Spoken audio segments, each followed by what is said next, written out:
everybody. We've got Nicole here, Sis Bates. And so we're just going to talk a little bit here, but we're going to bring all of you in because a lot of people are still kind of signing in right now. But Sis, what's your training schedule like now? So what are you training for? What are you doing right now? Yeah, so right now I'm actually leaving Friday because I'm going to be playing with the Alliance against Team USA it's this weekend and then the following weekend, but I'll train with USA in between those 2 weekends. And then I'll have like a month or so to train, and I'm going to help recruit for UW. And then I will be playing with Athletes Unlimited. All right. You excited about that? I'm so excited. Yeah. And I'm going to room with Taryn Alvello, and she is my bestie ever. So I'm really excited. That is awesome. You know, her and I got together a little bit and did a podcast, and she told me she's great. Yeah. She's awesome. Well, and she owns her stuff too, right? She owns her stories. She talks about the ups and downs and, She's real. She's really great. How would you describe Taryn as a player? Taryn is a fierce competitor is what I would say she is. She's a really good teammate, and she wants the best for everybody around her, but she also wants the ball in her hand. And I think that's why she's so good. So do you think it's important, or there's a common denominator in some of the best players in the game, that they can be the nicest people off the field, sweethearts, but what happens when the competition kicks in? Like what happens, Sis? Yeah, I have actually been told that my Coach Berg told me it's great when I play with them, but when she hates to play against me. And I think it's I'm really nice. And some people when I play, I'm a different person kind of, but that's because I'm so competitive in everything that I do. And if we're between the lines, I want to win. I want to get whatever it's done to get the team to where it needs to go. So it's kind of like an alter ego in a way, but still being your authentic self, but you're a competitor. It's not about being nice in that moment. So was there a point, you remember what it was like to be 14? Oh my gosh, yes. What kind of player were you at 14 years old? How would you describe Sis Bates at 14? Oh, at 14, I was tiny. I was the smallest girl on the field. Oh my gosh, that's so funny. Back when we were younger, we didn't really wear visors, but I always wore a visor. I was the weird one that wore a visor and was tiny. And I would say that I was really scrappy. Oh my gosh. Oh, I was so tiny. Oh my gosh. Not the glasses.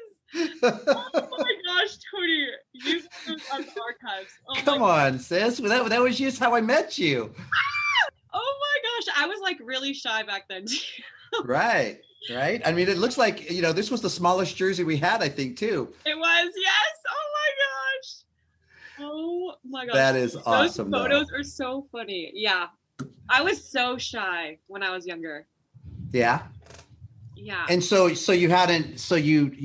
where was your confidence on the field? Were you really confident on the field? Were you still growing into that confidence? Did you go through a lot of self-doubt? I mean, ladies, give me a thumbs up if you understand what it's like to have doubt with yourselves and kind of worry a lot on the field. Give me a thumbs up if you understand that, right? And you relate to not wanting to disappoint people, right? So, Sis, what do you remember about those days? Not that they ever just totally go away, but they don't go away. But when I was 14, gosh, I don't even think I knew what confidence was. I think I was so ignorant to that. I was just having fun. You remember, Tony, I would literally answer a question. I was oh, I'm just trying to have fun. Yeah. But that's really what it was. I really have a strong passion for the game. So I never even thought about those things. If I had a bad day, I would be upset, but my dad always told me it's not about me. So I learned that from a young age. Everybody, if we lose, it's not just on me. There's other things that I need to stop being so selfish and worrying about myself and caring about the team as a whole. So I learned that when I was young. And I think that might've helped my confidence, but I think I learned how to be confident in who I am when I played for Firecrackers. I don't think I really had an understanding before that. Well, do you think it's just because it's an applied perspective? So we naturally, I mean, we're kind of naturally self-defeating, don't you think? I mean, I say this all the time. Either your fire burns too hot and you're really, really hard on yourself and you try too hard, which I'd say that's the side that you fall on. Or, some players, their fire doesn't burn hot enough. And so, their parents or their dad or their coach might be telling them they got to turn it up or a notch or two, right? But isn't that something that, that you can share with all of these players, that is a learned kind of perspective to kind of find the right balance of not being too hard on yourself and making sure you're giving enough effort, right? Absolutely. And I think that especially like being in college, I've learned that my confidence is bred through my preparation. So if I put in the work, like I'm doing all of the hours to succeed in those big time moments, then I can't doubt myself because I've been there 100 times. So I think that that's something that I've learned over the years too. And when you're working out, Sis, are you relearning your swing all the time? Is it constant like mechanical updates, or is it just getting your work in? Because at some point you know how to play the game. You're still going to go play for different coaches. You get to college, they have different styles and different things they're teaching you. But what about the importance of trust? I mean, so many of these young ladies, they continue to see people that are well-intended, right? They're coaches, their dads that are just trying to help them. But it's like, it's constant diagnostics, right? It's constant. You popped up because you dropped your shoulder, right? You hit a ground ball because you rolled over. But at some point, how important is like trust and just knowing that you are good enough? Yeah, absolutely. That's funny that you said that because I took 3 or 4 days off because I wasn't feeling well. And I just hit today for the first time. And my swing felt like so good and organic. And it's because I haven't touched it in a while. And then just getting back into the swing of things, like it's so nice. And to me, mechanic wise, I don't really like focus on those things. It's more like when I was with you, like if I roll over, like I know what I did. Like my body knows I know what I did. And I'm just going to try to see the bottom of the ball in my next at bat and not do the same thing and make adjustments throughout the game. Yep. And that's, again, when you learn to play the game, sometimes they say, take these thick glasses of mine and put them on yours. There's nothing magical. There's nothing like scientific. Isn't it really just simplifying the game? Isn't it really just kind of taking all the noise, all the people that are trying to help you? My gosh, I mean, the 15, 20,000 fans that are there at the College World Series, like screaming, the people waiting for autographs, all these people wanting you to do well for them. Isn't the trick just blocking it out? And yeah, you have to when you get to this level. And that's like the beauty of the sport is like simplifying it and being with the people you love. It's like the best thing in the world. But you've got all these young ladies and you know that they're rooting for you and they're your fans and they love you and they want you to do well. So how do you separate yourself from not putting pressure on yourself to do well for all these great fans that you have? Yeah, I like when you say like, that's so awesome. I love that so much because I was the little girl at the World Series. Like, oh my gosh, I love you guys so much. But in the moments of like playing the game, like I can't think of like trying to do good for those people. It's like, I have to do good for Gabby playing. Gabby needs me to feel this ground ball and throw this girl out. And that's what I love about it. Like I am doing this for Gabby and I'm doing it for Taryn and I'm doing it for Silent Rain, Bailey. It's like all of us collectively doing our jobs together and the fans that come with it. Like, that's so awesome. It's so awesome that our sport can like reach all different people from everywhere. And because that was me, I looked up to Lauren Chamberlain. I was like, oh my gosh. And now she's my friend. And that's so crazy. Yeah. It works like that. Look at how time flies. Well, Yeah. Young ladies of the Firecrackers, that all of you are on the call. Like, I'm going to say most of you, if not all of you, know what it's like, like we said, to stress out, to worry about striking out, to worry about disappointing your dad, worry about disappointing your coach. But did you hear Sis's words? Like, you should all have a teammate, your pitcher, somebody that you're playing for, right? Like, because that's the greatest part about being in a team sport. It's not just you by yourself. And you're not being selfish on purpose when you're thinking about you did bad, right? Or you're not doing well on a particular day. It's a kind of a natural thing. But isn't there a teammate? There's someone that you have on your team that, if somebody just struck out in front of you on a rise ball, don't walk up there stressing that you're going to strike out on a rise ball. Walk up and know that we use this term all the time and it's out there with a lot of clubs. I'm going to pick her up. I'm going to pick up my teammate, right? So if a pitcher walks the leadoff batter, right? And most of you might notice that every time you see a TV game and they show these shots of the pitcher, who do you see coming into the pitcher? It's always Sis coming in, talking to the pitcher, and then she comes back out of the pitcher, right? So what's something that you would say to a pitcher that just walked the leadoff batter in a big game, Sis, afterwards, to take her mind off of her or Well, it worries? depends on the pitcher. Like I have different relationships with my pitchers. Like if it was Gabby, I would probably Gabby needs to like something lighthearted. So I'd probably be like, oh mate, like we'll get you mate, and it'll make her laugh. And then I'm like, okay, she's in a good headspace to like get this next one. If Hmm. it was Taryn, I'd be like, I kind of have to get in her a little bit more. So because she's like more fiery, so I'd go up there Right. and be like, come on T, like we need this right now. Like you got us. And then that would get her right. But it depends on the pitcher.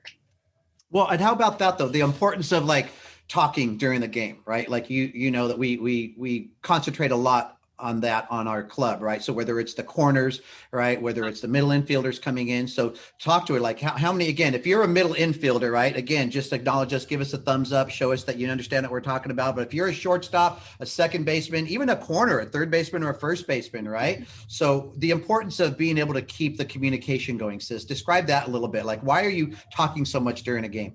Yeah. So talking, it's not, I don't do it just to do it. Like I'm doing it to communicate with Taryn, like, hey T, you got me at 2. Like we're always talking to each other so that we know what's going to happen before the ball's hit to us. So I'm literally going through every scenario in my brain. Like, what do I need to talk? Like, who do I need to talk to right now? Oh, I need to get with Sarah. She's in right. There's a runner at first. I got her to third if the ball goes out there. Because sometimes if you don't say that and it happens right away and they're not there, you're not there, and it doesn't get the job done. So you're always thinking like, what's next? What can I help my teammates with? And that's why I talk all the time. Do you remember doing the drills where we would like bounce, split, and then just walk and practice walking? Yes, I will literally remember those things. We were also, Coach Witt was having us do like running mechanics on the ground, sitting on our butt. And I was like, oh my gosh, Tony Rico. Because what would I say? Like if you're on television, I'm very proud of the athlete that you are, right? So if you're out there running side to side and waddling side to side, then I think I would say something like I would run to my remote and turn the TV off before you got to first base, I'm because literally, that presentation was so important to me. yes, you like forced that into my heart because now I'll watch someone. I'm like, oh my gosh. Yeah, it kind of sticks with. But think about this, because you don't have to be an athlete to play softball or slow pitch softball. I mean, it could be Sunday church games, right? So you could really be anywhere. But I'm very proud of like how the sport is being played right now, and I think that's another important aspect of that. But I think we have a clip somewhere. It might be on our Firecrackers softball school, one of our videos, and it shows you walking. But that was back in the day when you weren't smiling so much. Like Oh my gosh. you were still learning the importance. So, and I think that's something that I want to share with all of the players too, because you weren't always, Sis Bates, the brand, smiling, pointing. Remember, nice pitch, all of that Yes, stuff, we right? were And practicing so, that too. Yes. so talk about that a little bit, about the importance of not really understanding how important your expression was and how it affected your teammates. Yeah. To me, like when I was, like you said, like 14 and I had just come on the team, it was like kind of awkward for me because I didn't really know anyone yet. So maybe that's why it didn't feel like it was like coming organically. But then when I did start to like form relationships with people, it's so easy. Like you want to be talking to them on every pitch. And I've actually still experienced that now because I'm like softball, like at UW, it's like my little home. It's like my people. But now I'm going to be playing with new people, so I'm going to have to form new relationships, which is so awesome. It's like my favorite part of the sport. But when you do form those relationships, it's so much easier to like talk to each other during the game because it's organic. Like you want to be talking to them. It's not like, oh, I'm going to say something to you because it looks good, you know? Right. Well, and how about, is it true? Do you also agree with that, the phrase that we hear all the time that, listen, young ladies have to feel good to play good. It's really important. It's really important that pitchers feel good, isn't it? I mean, the better a pitcher feels, the better she's going to pitch, right? Oh, yeah. Oh, absolutely. And I try to convince myself.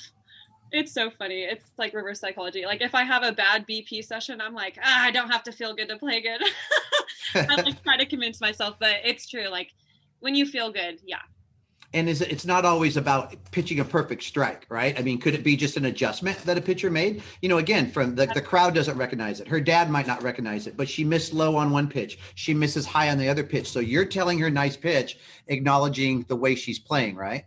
Absolutely. Or if Gabby throws a screwball that she doesn't normally throw and she throws a nice one and someone swings and misses, like I am screaming my head off because I know how important that is to her. But that's from the relationship I've built with her. Right, right. So again, encourage your teammates, and it's not always about a result. It's not always about a result. You know, we have so many great, awesome players in our organization now, Sis. So I think we've grown just a little bit since you were playing for the Yeah. Firecrackers, you know, but people wanting to be part of what we are, the Firecrackers, and the cultures of the Firecrackers. I wish I got to know all of these young ladies, as well as, you know, some that I know a little bit, but there's every single one of them has a story. And tonight, like, again, I thank all of you for being on the call tonight and getting to spend time with Sis and myself and just getting to know her story a little bit, because that's all it is. I want you to understand that she's just like you, right? She was your age. She went through all the same things that you go through, the worries, the fears, the disappointments, the anger.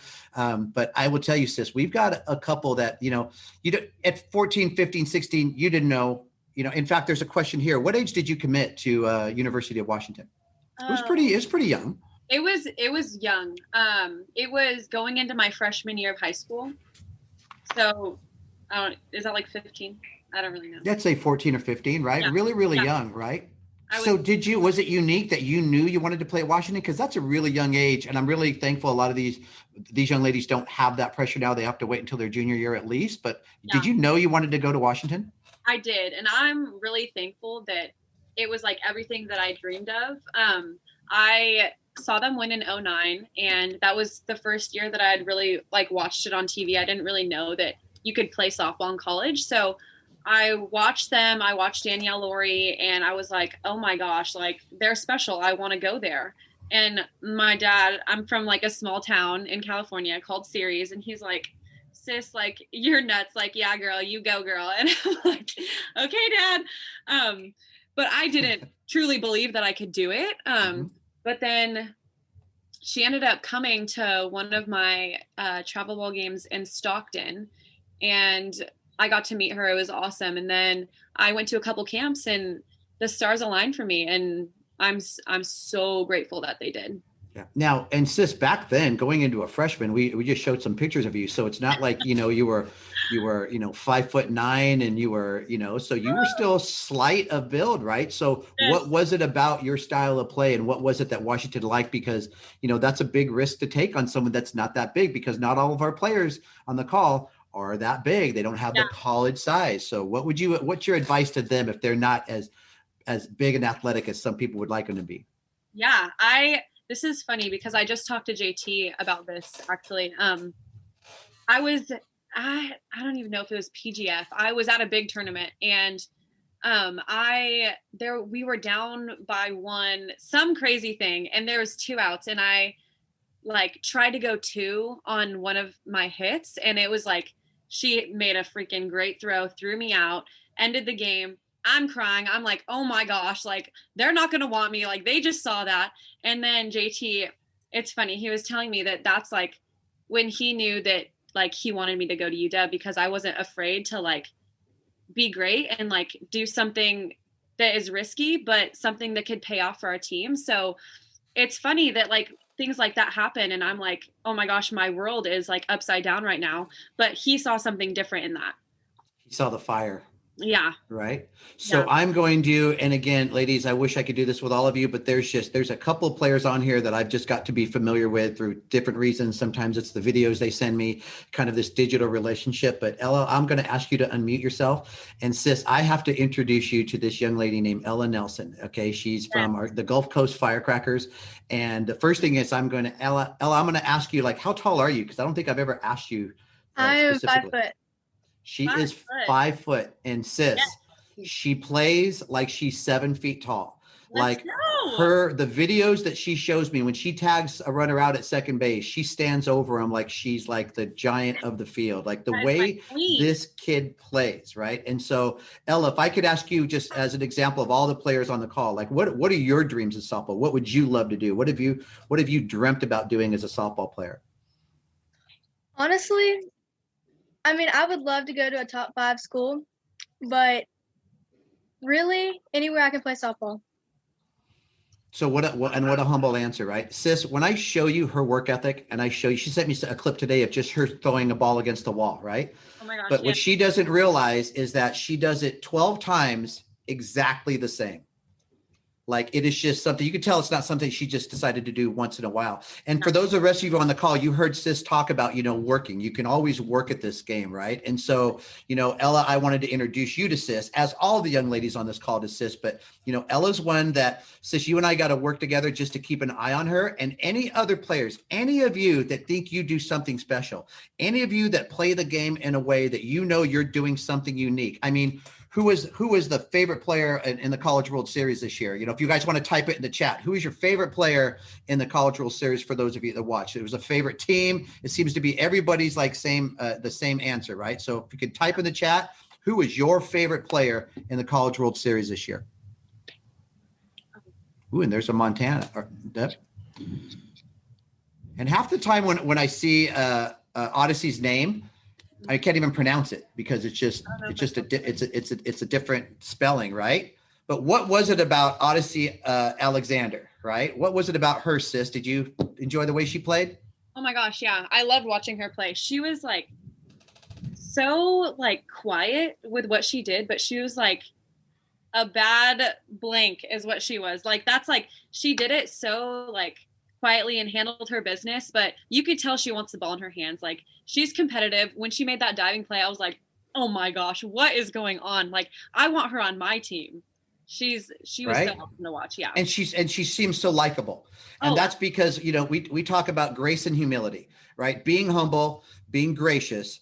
And then right over here, just right next to it is arrogance and conceit, right? So really close because they're characteristics of all dominant players, but they're miles apart as far as like, how big would the Sis Bates fan base be if you were arrogant, right? If you were conceited about yourself. And so one of the things about Odyssey was just how humble she was. And then watching her go all the way to the end to where she had nothing left, right? And it was kind of a little bit hard to watch, right? Yeah.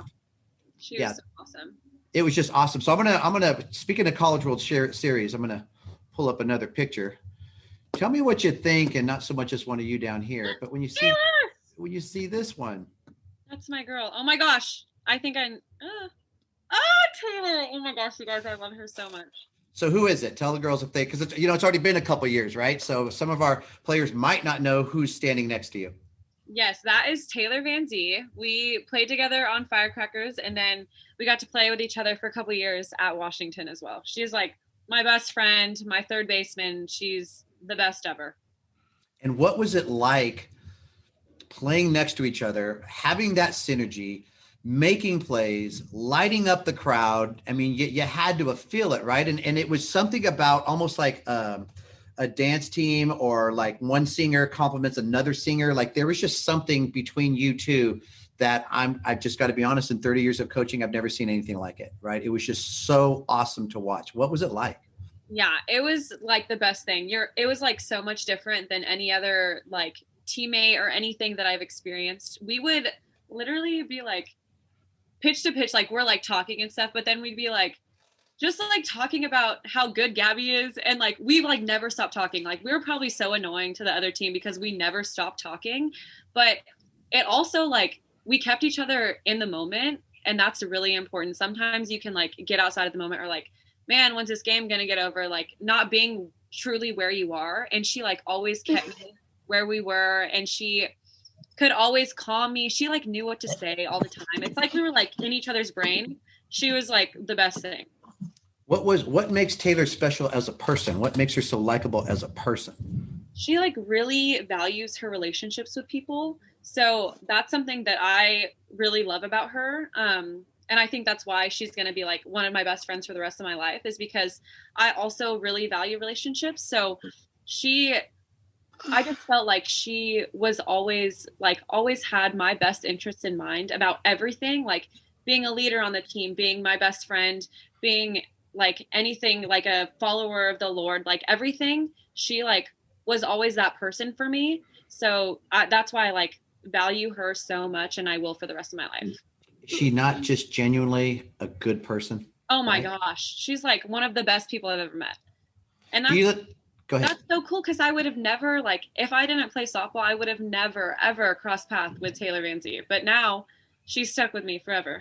Well, and how about this? If you didn't make those 6 to 7 hour drives down to Southern California, you wouldn't have been a teammate of hers so early and got that kind of relationship started. So that commitment that you made, right, to be able to position yourself and learn some things that were, because again, I think that we can't have this call without talking about Coach Mike and Coach Curtis, because you played for a couple of coaches that, you know, they taught you all of the basic skills. They taught you all the things that got you to a certain point, but they also knew that you needed something more. And that's not something that's common in softball. A lot of times a coach is going to try to keep a player from going somewhere else. A lot of times a coach is going to get angry if a player kind of leaves. So, you know, can you just mention real quick about, you know, Coach Mike and Curtis and what they allowed you to do and what that journey was like, you coming down? And I know you've told the story a few times on different podcasts and interviews. Oh, yeah, of course. So I was like 14. I was playing with Mike Basden, and I had been playing with him my whole life. So I think that's why I was like really nervous to come play for Tony and like meet a whole bunch of new people when I've been playing with the same 15 people my whole life. So my dad told me that like this opportunity was available, and I was like really nervous. And Mike was actually the one who's like, you have to do this. Like, I know you need to like move on and you need to grow more. So like, I need you to do this. So that felt like freeing for me, because I didn't feel like I was like being selfish by leaving my teammates, because that was like the really hard part for me. But I mean, if I didn't drive 6 hours every weekend, I would not be who I am today. So I'm really grateful that my parents and Coach Mike allowed me to do so. Well, and let's take that into being a good teammate, right? Because I think that's, you know, right now we have a lot of like the word bully is a very strong word, right? And so again, and a lot of times those people that are bullies are people that have high fires and they haven't learned the importance of treating people right, right? So, you know, let's talk real quick about just being a good teammate. Are all these young ladies going to like their teammates all the time? Are they always going to feel good? You know, the one that's most competitive and, you know, we might say is a little B during competition because she expects everyone to do so well. And then she's the one like, you know, telling you did this wrong or calling you out on a mistake. So, you know, talk to us about the importance of being a good spirited, kind-hearted, but intense teammate to support your other teammates. Yes. So that's something that I've struggled with over the years, because I like really want to be liked. And it's hard for me, like when people don't like me or if I feel like I hurt someone's feelings. So I've learned that when you build relationships with people, like it's easier to tell them the hard truths, because they know that it's coming from a place of love and a place of caring. Because if you don't have a relationship with someone and you're like, hey, like, don't throw your bat like that, don't do that, it's like, you seem like you're being a B word, but in reality, you're just trying to like preserve the culture of the team. So I think that in order to be a good teammate, you have to be in relationship with that person so you can tell them the hard truths, because that's so hard. That's like one of the hardest things to do. Do you think it's important for your teammates to know that you care first before you can tell them things like that? I think so. That's because if they don't know if you care, it's not received the same way, right? And then if, you know, again, it's not easy for everyone to be secure with themselves, not everyone to be not defensive or not take it personally, right? And so, you know, we talk about the golden rule. The golden rule is the core principle of the Firecrackers. To me, it's the golden rule is the core principle of why you're so lovable and why Taylor's so lovable. It's basically how treat others like you want to be treated. But it doesn't mean you can't have a moment, because you, as maybe not the biggest person on your team, you've had to hold your teammates accountable, right? Yeah, I have. And it's been something that I've like really struggled with, like I said, because it's really hard for me to say something. It's hard. Like, I don't want to tell someone something. But sometimes if you don't, like, who is? Like, sometimes you have to be able to preserve the culture. Right. Maya, I think you need to mute your phone a little bit, because I think we hear your background and what you're cooking for dinner. Thank you. There you go. That's all good. Yeah. So I think that's really, really important too, because, you know, we do want to, we want to make sure that we respect each other, right? Because that's one of the most valuable components of being on a team sport or playing a team sport, is that you learn how to relate to each other. You're not always, you know, did you always get along with every one of your roommates? You know, I mean, even the years in college and stuff, that was an interesting time, wasn't it? We talk about playing the game on the field, but are players really prepared enough to like move to college and live with other people and maybe get a dog or not get a dog, or, you know, I mean, like, you know, so what can you tell them about that? Like, you know, the importance of understanding how to get along. You might be an only child and a roommate with someone that comes from 8 brothers and sisters. So that could be a little different, right? Yeah, it's I roomed with six people. My sophomore and junior and senior year, I lived in the same house, and I am like pretty easygoing, but it's hard to live with people. Like living with someone is like completely different than like being their friend because you see like everything when you live with them. So they're like really awesome, but like they don't do their dishes, and that's hard when you live together. Right. But now I'm like living with my doggo, but I don't get a dog, guys. When you're in college, don't get a dog. I'm so irresponsible. She's my little angel, but it was a bad decision. Okay. But why? Because is it because of the time that's required of you as an athlete, and then the time that the dog requires? Yes, I just I take her to the park every day, and I feel like separation anxiety. I feel like an awful mom when I leave her to go on trips. That's just also me because I love her like she's my actual child. um but yeah, I had to send her to a boarder a couple times because Jamal would travel at the same time too, but she is my little angel and she does make me really happy. So Right. That's pretty awesome.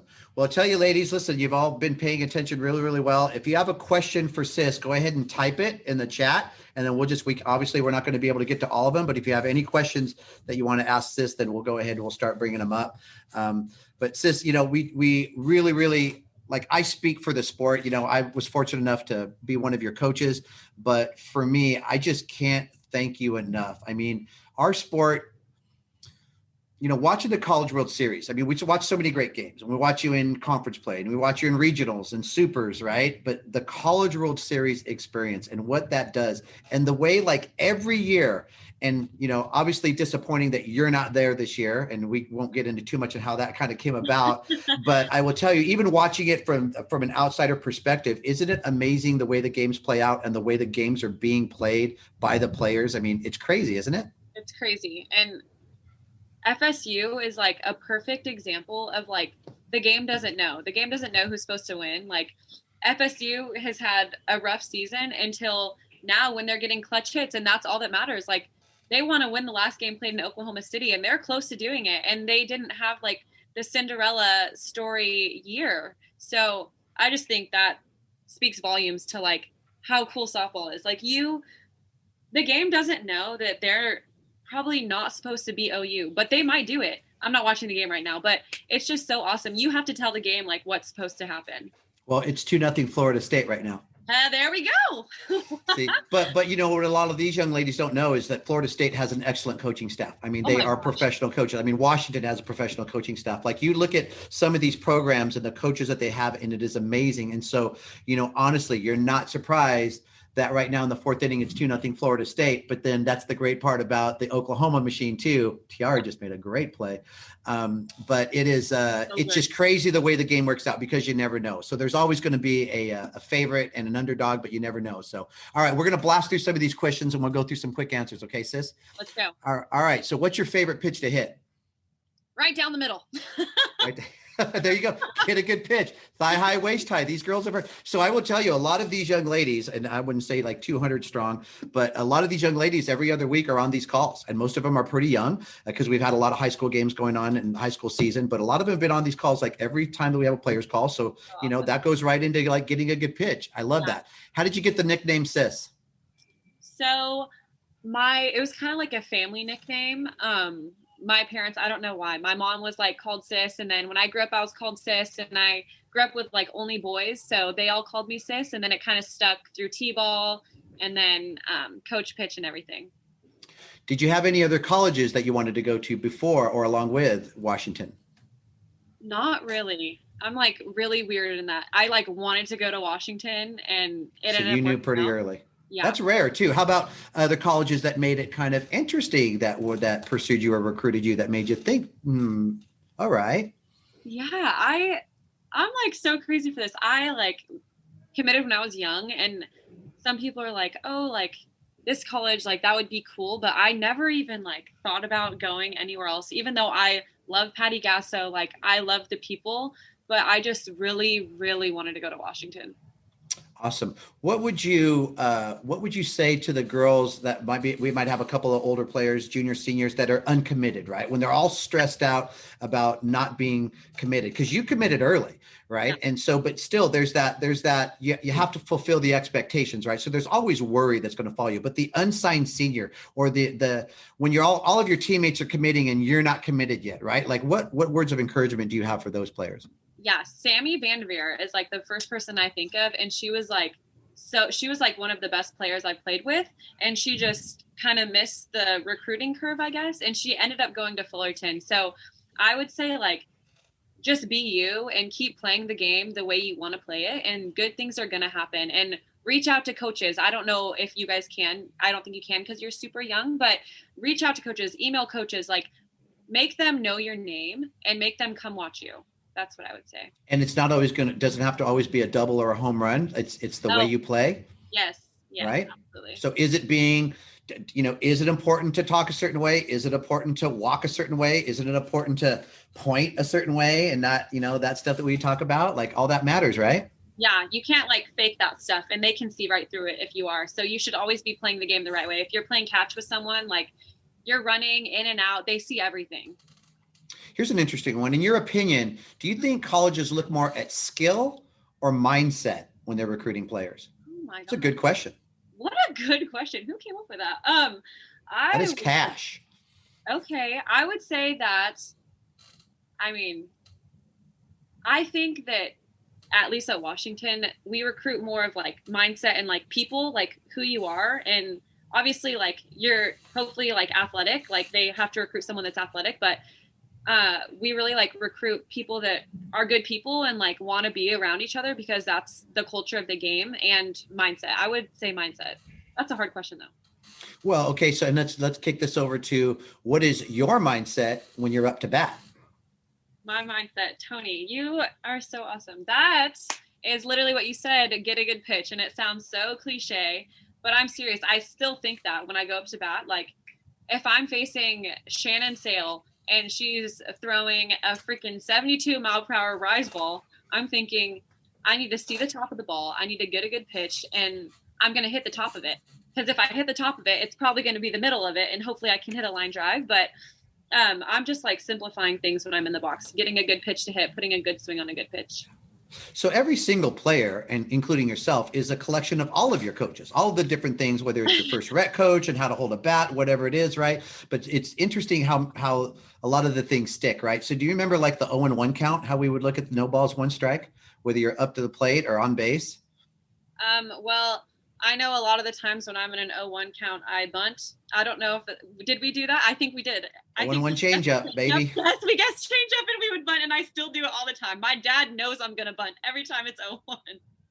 Right. And the reason for that, players, is because the pitcher or the pitch caller has no balls and one strike. So they're not just trying to throw you a get me over strike, right? They love to deceive you and get you to swing and miss, right? So the three deceptive pitches are rise ball, drop ball, and changeup.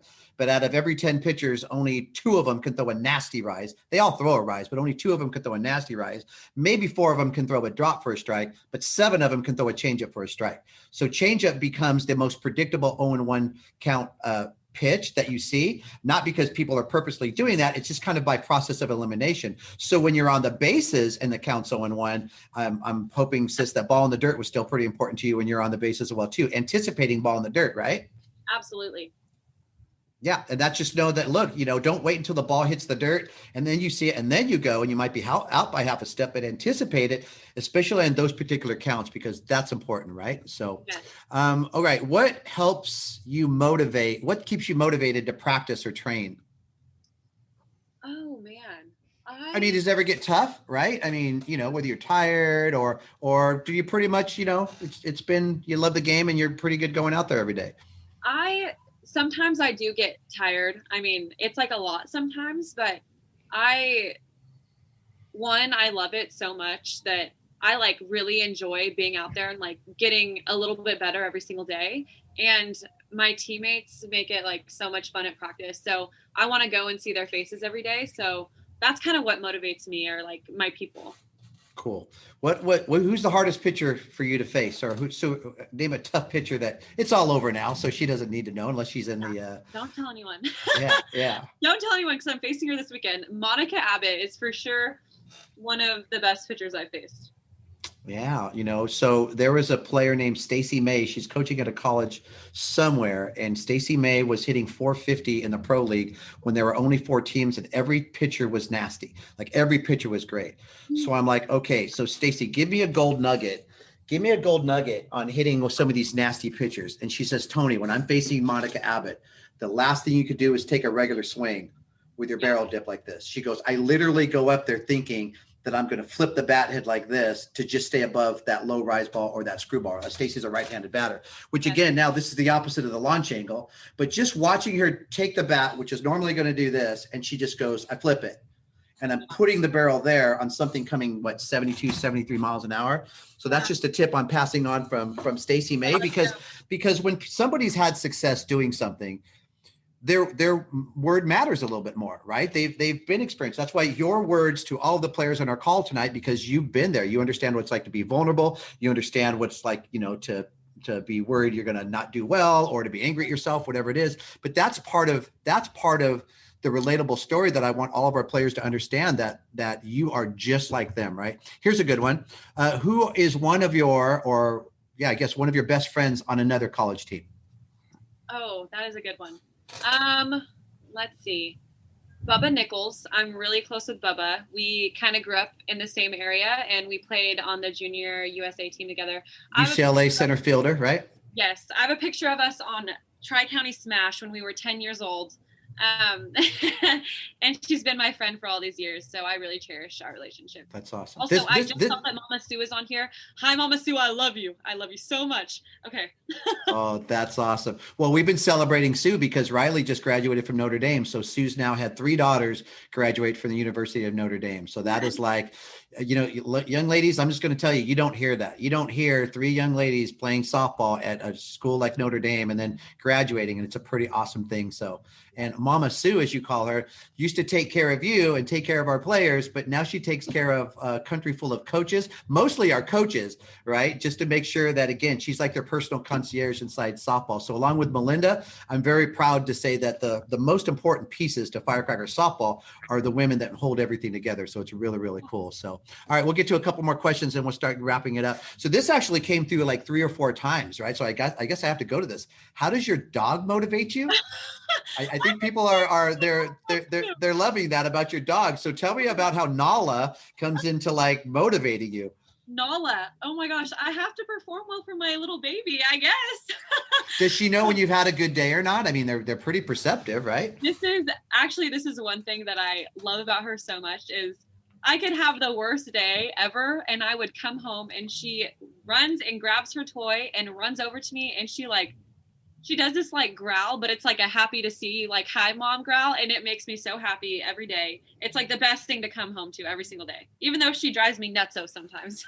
I bet everybody with a dog understands that, right? That no matter what's going on, when you walk in the house, for the most part, the dog's like, how you doing? How you doing? So glad to see you. So glad to see you. Like, it's the coolest thing about the animals, right? So it's pretty cool.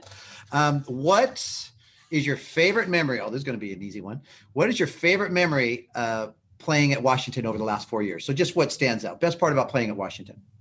Oh, okay. Well, I have a specific memory playing, which was making it to the World Series for the first time my freshman year, because my seniors had never made it. And that would be like the first class that had never made it to the World Series. So I was a little freshman. Like I didn't really know like what it takes to get to the World Series, but neither did they. And like we went through it together. And when we won that last game against Utah, it was like the best feeling. And then overall, I would just say the relationships and the people that I've met over the years being here, it's changed my life. So all of the people that I've met and I love so much.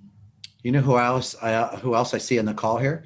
Who? Mr. the Don Menard's on the call. No, he isn't. He's never on players' calls. Don! Listen, I've been trying to get in, but I can't get a word in. I guess I've got to go, but I wanted to say hi to Sis. Don. And Tony, hi. of course. But Sis, it's great to see you. It is so great to see you. I miss you so much, Don. I'm I so ha- glad I got to see your face today. I haven't seen you since Puerto Vallarta, I think. So Yes, it's been forever. Oh my yeah. gosh. Thanks for popping on, Don. Sis, Oh. tell the girls real quick just who Don is and kind of why he's so special to all of us. Yeah, Don was one of my coaches on Firecrackers Rico, and he is the best person in the whole wide world. He's like always has a smile on his face, and he'll always give you a big fat hug. And Don, whenever I come to SoCal, we have to go get coffee or something because I haven't seen you in forever. We should do that. I'd love to do that. And do you remember the stories he would tell on either Memorial Day, Veterans Day, stuff like that, sis? Yeah, always. I love those stories. Yeah, it was like the best thing.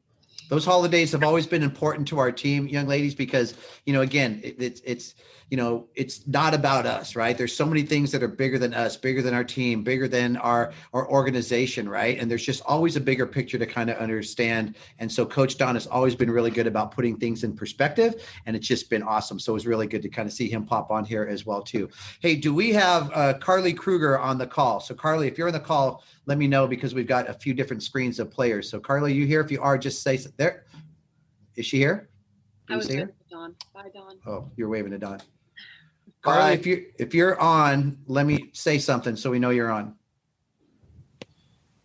And if not, that's okay. We're gonna move on. All right.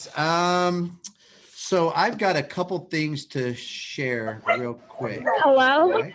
Oh, Carly, that's you. There you go. I see you. All right. Okay. So sis, I don't know if you can see her square down there, but today is Carly Kruger's 12th birthday. 12th birthday. Happy birthday, Carly. Oh my gosh. Congratulations, girl. 12?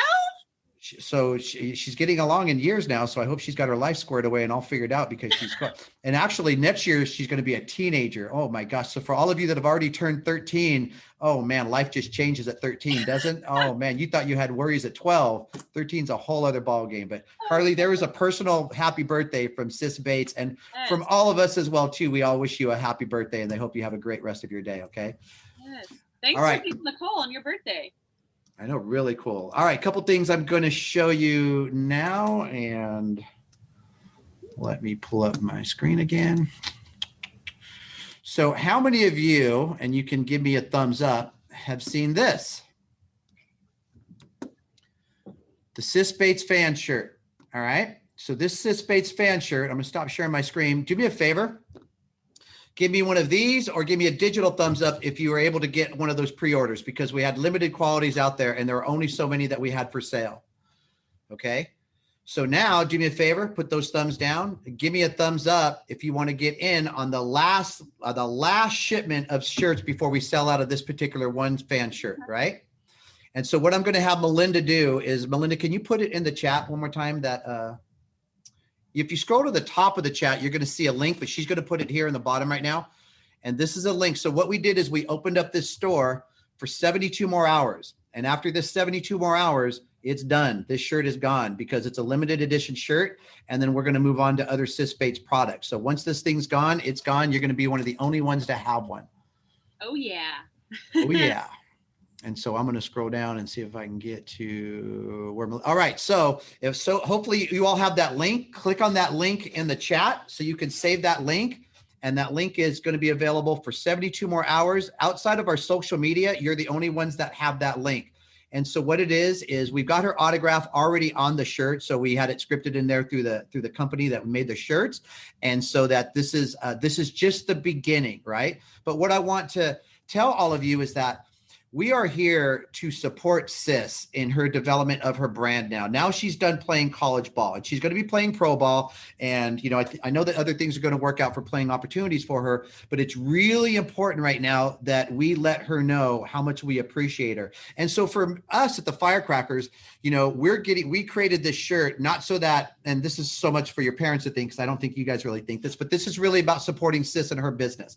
All right. So all of the proceeds from these shirt sales go to Sis, because I'm just going to I'm going to speak selfishly. I don't want Sis to have to work in a real job all day long and then just come and talk to us like 2 hours a day. I want Sis to be able to work in softball like all day long, every day, all week, all year, and only do softball. And in order for her to do that, we've got to be able to create value in her brand so that it's going to work financially for her, right? So it's not about money.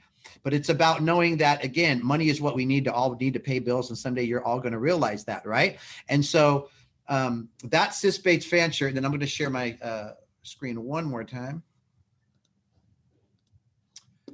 So this is what that order link is going to look like, right? You're going to get on there, boom, you're going to add it to the cart. And then I believe, I'm going to be honest with you, I think we have less than 20 shirts left. And then this one is sold out, right? So the sooner the better that you're going to get on there. But now my question for you is, and I just saw a couple of things in the chat like this. If we, for the Firecrackers, create more Sis Bates products, right? Is that something that you would be interested in supporting too? Would you want to wear a Sis Bates bracelet, a Sis Bates tank top? I don't know, a Sis Bates croc, a Sis Bates something. I mean, Mia Gomez, I don't think can say I love you so much anymore, sis. I think she just wrote it like 100 times. So that's pretty cool. Oh my gosh, you guys are so awesome. So your support to see this and you writing yes to Sis helps her feel good, because again, I could be honest with you, even on my end of it, that becoming a business person is not always comfortable. It's not always comfortable learning how to charge for things and, you know, how to create revenue streams and different things like that. But we want Sis to be able to be successful. You know, my son watches a lot of these Twitch streamers. So I don't know if any of you do that or you have brothers that do that, but these Twitch streamers, it's just crazy how many followers they have and how many people support their brand so that they can make a living doing what they love to do. So let me ask you another question. If we do, so a lot of our coaches are requesting Sis go out to your area, right? And it's not going to be possible for her to get to every Firecracker region that we have. So we're going to, when her time allows it, we've got some things that need to happen. So you may or may not see her in your region, but would you be interested in attending like a Sis Bates online course to where if she did like a series of four meetings and, you know, but listen, isn't there enough like videos and instruction on how to hit and how to field? I mean, we can always do that, but what about Sis Bates' brand? What about her style of play? Like, what is it that you would love to learn from Sis? Is there anything that you can think of that you would love to learn from Sis and be able to spend some time and listen to her talk about? Because if there is, go ahead and type it in the chat and we'll kind of keep that in mind. But that's something that we're definitely going to do, right? And we want to make it available to the Firecrackers exclusively. And then we're going to make it available to everybody, because look, at Sis is loved by everybody in softball. And for as much as we're proud of her from coming from the Firecrackers, we know it's not all just about the Firecrackers. And Sis, I don't know if you're seeing the chat, but we already got some glove work. Yes. I love that. Yes. We could totally do that. So definitely. So what I'm going to do, ladies, is we're going to work on some things. Sis and I and the rest of the Firecracker company, we're going to work together on helping her build her brand. And so we're going to post it in our Instagram. And so I believe if you have not followed our Instagram, you definitely want to follow our Instagram, because that's where we're going to be posting a lot of this. I know that you don't look at Facebook and a lot of you don't check your email. And so if you follow us at Firecrackers Softball on the Instagram, you're going to get, in fact, if you have your phones and you're allowed on your phones and you're allowed to have social media, follow us on Firecrackers Softball. And then Sis, what are your handles for your social media if they want to follow you personally, if they're not doing it already? So my Instagram is Sis Bates 22, and that's about the only social media I have. And then looking forward to developing sisbates.com. Yes, I will be doing that in the future. I'm really excited about that.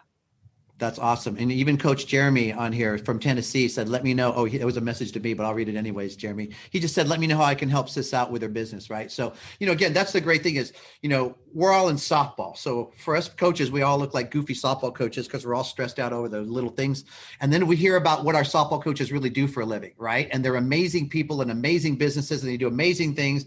We just see the softball component. So Coach Jeremy from Tennessee is also another coach that every time I speak to him, I learn different things, right? And so anyways, it's just been really, really good to have you out here, Sis. Really, really appreciate your time.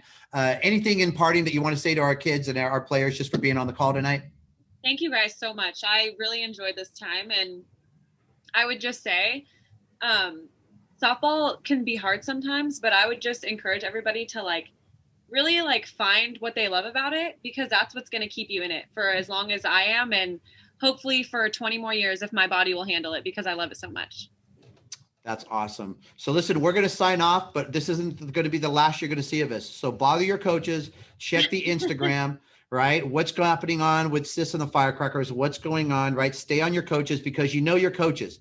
They're all doing 3 or 4 different things. They work for a living. They're taking care of your family. They're taking care of your lessons. They're trying to figure out a lineup. And then, by the way, they got to remember like a Firecracker event online somewhere. So it's not always easy. So keep bugging them. And, you know, again, reach out to us through DM us on Instagram and whatever you have to say to us, because we want to keep this relationship going, right? So just like I tell you that I am here to serve you, and we at the Firecrackers are here to serve you. We're here to make your lives better, right? That's what Mama Sue does. That's what Melinda does. And Sis is also going to join us in helping you help yourselves be the best person that you can be. You all need to know this, right? And so again, you can see how many of you have been listening to this. Type in the chat, what's the most beautiful thing in the whole world? What's the most attractive thing in the whole world? Type it in the chat for me. That's right. That's right. That's right. I love when you listen. You need to know that you're beautiful. You need to know that you're good enough.